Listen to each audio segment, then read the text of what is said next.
सप्तऋषियों को तो समझा के भेज दिया। भगवान भोले बाबा के पास सप्तऋषि पहुंचे, बोले महाराज सच बात तो ये है कि आप स्वयं जाइए। भोले बाबा ने अपना रूप बदला और मैया पार्वती के पास पहुंचे। बोले हे देवी, आप किससे विवाह करना चाहती हैं? बोले भगवान भोलेनाथ से। जवाब दियो बाबा ने कि अरे बावरी, काय को पागल बनी हो? उनके न घर है न द्वार है, तुम तपस्या कर रही हो। अरे इससे अच्छा तो मैं बहुत अच्छी अच्छी आपको वर बता दूं जिनसे आपका विवाह हो। बोले कौन है? सबसे पहले तो दूर न जाओ, आपको बता दें कि स्वयं ब्रह्मा जी से आप शादी कर लो। पार्वती बोली नहीं कर सकती। अरे तो अगर कोई नहीं है तो फिर विष्णु जी के साथ कर लो, राज करोगी। बोले बिल्कुल नहीं। अरे तो सब रहने दो, जो राजा हैं स्वर्ग लोक के उनके साथ कर लो, जिनका नाम है इंद्र। पार्वती बोली हमें ज्यादा ज्ञान मत दो, जो भी है जैसा भी है, मुझे अगर विवाह करना है तो भगवान भोले बाबा से ही करना है, वरना जीवन पर्यंत तक कुंवारी बनी रहूंगी। भगवान अपने रूप को छुपाए हुए थे और बोले कि हे देवी,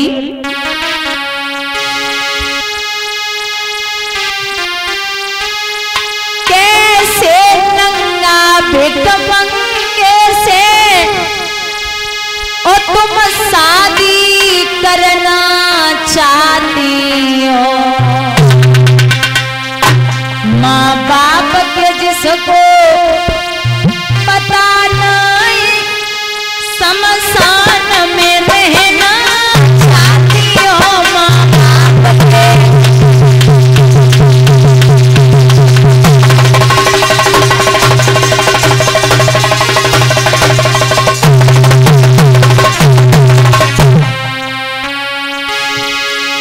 उस नारद जी के कहने पर जो शंकर को अपनाओगी,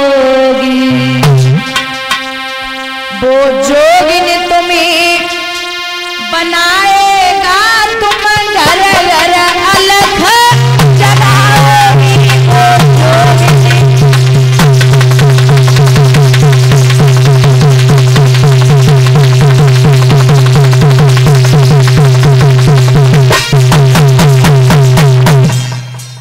जवाब दिया कि व्यर्थ में यहां शरीर मत जलाओ। अरे वो स्वयं तो जोगी है ही, 24 घंटे भस्म रमी रहती शरीर पे, उसे बस भांग धतूरा दे दो, उसका जीवन कट गया। और तुम कहां उसके घर जाकर के भांग रगड़ोगी? उसके लिए कहीं कुछ वो मांगेगा आपसे, कहीं कुछ मांगेगा, इसलिए व्यर्थ राजा की लड़की हो करके किसी अच्छे लड़के से विवाह करो। बोली महाराज आप जाइए, आपका ज्ञान बहुत हुआ और मुझे ज्ञान की जरूरत है नहीं, आप जाइए। क्योंकि कहते हैं कि जहां प्रेम होता है वहां नेम नहीं होता, और जहां नेम होता है वहां प्रेम नहीं होता। भगवान कहते हैं स्वयं कि मैं वहीं पर जा सकता हूं जहां लोग हमें प्रेम से बुलाएं। कीर्तन जिनका होता होगा, होगी न कपट की चाल, जहां नाचते मिलेंगे ए भैया यशोदानंदन गोपाल वहां।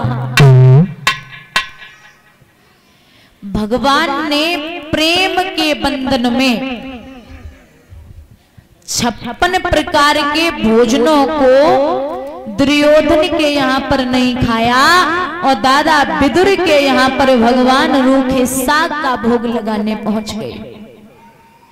अकेली विदुरानी घर पे थी, नग्न अवस्था में स्नान कर रही थी, तो कुंदी खटखटाई, बोले काकी मुझे भूख लगी है, नगिन अवस्था में मैया भाग पड़ी। भगवान ने पीतांबर उतारा और जैसे ही फेंका है विदुरानी के पूरे शरीर में पीतांबर लिपट गया। बैठ के भगवान बोले, काकी कुछ रखा हो तो दे दो, मुझे भूख लगी है। तो केले रखे हुए थे परीक्षित, उन केलों को उठा करके विदुरानी प्रेम में इतनी पागल हो चुकी है कि केलों के छिलके जो थे वो भगवान को खिलाने लगी और गिरी फेंकने लगी। बड़े प्यार से कन्हैया उन छिलकों का भोग लगाने लगे। काफी देर हो गई जब भगवान छिलके खा रहे हैं, तब तक विदुर जी आ गए और जो देखा कि कृष्ण छिलकों में लगे हैं तो विदुरानी से बोले, अरे पगली क्या कर रही है, छिलके खिला रही है और गिरी फेंक रही है, हट अलग, मैं खिलाऊंगा। तो जो केले की गिरी थी वो भगवान को विदुर जी देने लगे और छिलका फेंकने लगे।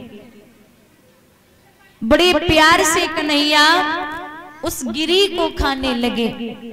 लेकिन भैया थोड़ी देर के बाद सवाल क्यों है विदुर ने कि हे कृष्ण हमें एक बात बताओ, जो स्वाद तुम्हारी काकी के छिलकों में था उस गिरी में है या नहीं है। भगवान ने हाथ जोड़े और बोले, काका चाहे बुरा मानो या भला, जो स्वाद काकी के छिलकों में था वो इस गिरी में नहीं है। क्योंकि आप जानते हो ये छिलका है और ये गिरी है, लेकिन काकी प्रेम के बंधन में ये नहीं जानती थी कि मैं क्या खिला रही हूँ। मैं हमेशा भाव का और प्रेम का भूखा रहा हूं।